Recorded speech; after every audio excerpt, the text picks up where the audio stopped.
I also do not sing, as I said, I do not sing the national anthem. And I won't stand up for the old flag of the so-called South Africa, the orange, white, and the blue. National Party flag. The Oranje, Blanje, Blauw. I will not stand for the flag because it is not my flag. That flag subjugated us and destroyed our identity. And unfortunately, this is a Boer speaking. I'm not an Afrikaner. I do not like the Afrikaners. They have downtrodden us. They came and stole our inheritance via various different means. Unfortunately, today there's an event taking place in Potchefstroom this morning, probably starting soon, for the anniversary of the 150th year of the Transvaal flag. But they will be singing Kent Gij dat Volk, but they will only be singing the first verse of that. It's made up of 3 sections. And I'll also sing to the words, which are unfortunately still in, people say it's Dutch, but it's not Dutch, because we never really spoke Dutch. We spoke what they call High Dutch. And it is because the Boers are not from Dutch descent. This is another lie. In schools, and even as late as 1994, when F.W. de Klerk went and started and around Europe and going to Holland before he handed over the country, and made a big scene about everything. He went to there and he was on television and saying, "Oh, I've come to see where we originated from, where my origins."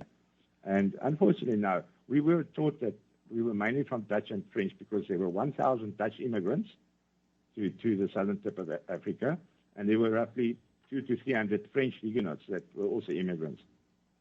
But everybody, just for somehow or other, although it's mentioned in most of the history books, no matter who wrote the history books, whether it was liberals or conservatives, there was a third figure, and that was the German immigrants that came to southern Africa. And they mention a little bit of German sometimes, but if I give you the figure of the Germans, it was 6,500. So, my God, how can anybody say we were from Dutch descent?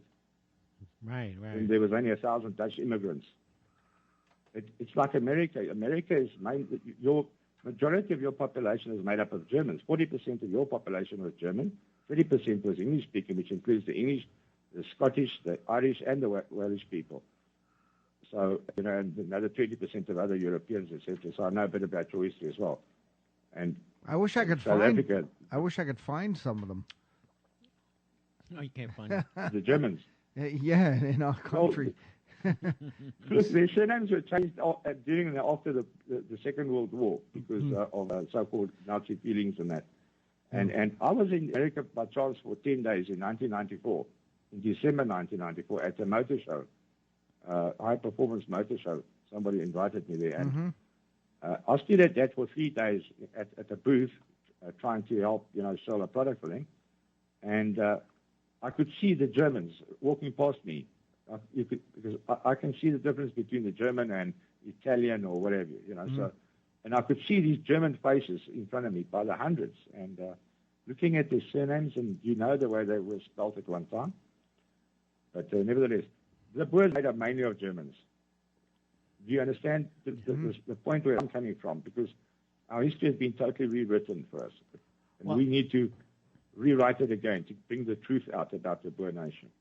Well, when I was in Holland, I remember it was a Dutch girl I was going out with, and when I said, like, what is the difference between Dutch and Afrikaans, she laughed and she said, it's like Afrikaans is like baby talk.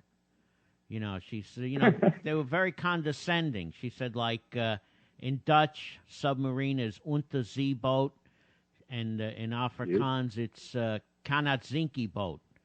And they were very condescending towards South Africa. They had a demonstration there for SWAPO. I never forget that. And I said, how could you support SWAPO? They were against South Africa, the Dutch, more than anybody. They supported the ANC. But you know what happened, Theuns?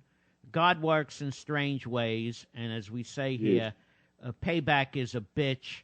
And now they're getting driven out of their own country by these Mohammedans. So they didn't care that the Boer were going to lose their country and be ruled over by a pharaoh that knew them not. But what's happened in their country? The Dutch, Dutchmen are leaving their country because they're afraid of the Mohammedanites living there. What irony. They wouldn't support the Boers, and now it's happening in their own country. Yes, it's something to laugh about, really, actually, and that's all you can do. There's nothing much more one can do, and I hear what you say. It's tragic. But unfortunately, our history has been totally misconstrued. I'm talking about the Boer history, because I'm a Boer, I'm not an Afrikaner. And the general talk, the general feeling outside is unfortunately a total misrepresentation of the Boers, of their freedom struggle, of the history, and that they were so-called free and they subjugated everybody under apartheid. No, we were also under apartheid, but worse than that, our identity was destroyed, because they taught in schools that you are an Afrikaner, and the word Boer was taken out of our language, out of our souls, but it's slowly coming back. You know, there was a movement to go back to the Boer republics during the Second World War. But before I get to that, 1919, what was the United Nations called? The League of Nations first. Yes. And you know the League of Nations was sort of designed and set up by General Jan Smuts. Did you know that? No, I know he was active with the British at the Paris Peace Conference. No, General Jan Smuts, who was not a Boer, and no, definitely no, he was not a Boer. He was born and bred in the Cape. He went to British schools and educational systems where he was brainwashed. Like we know normally, a lot of them to certain colleges or certain universities in England. That's where most of them get brainwashed. And he came back to South Africa or to the Cape Colony, and it was, I think, 2 years before the Anglo-Boer War that he slipped in. And this is not by chance. This is a well-planned thing where he suddenly became Secretary of State under Paul Kruger. And there's a lot of things that is hidden from us, but I don't want to go into that too long.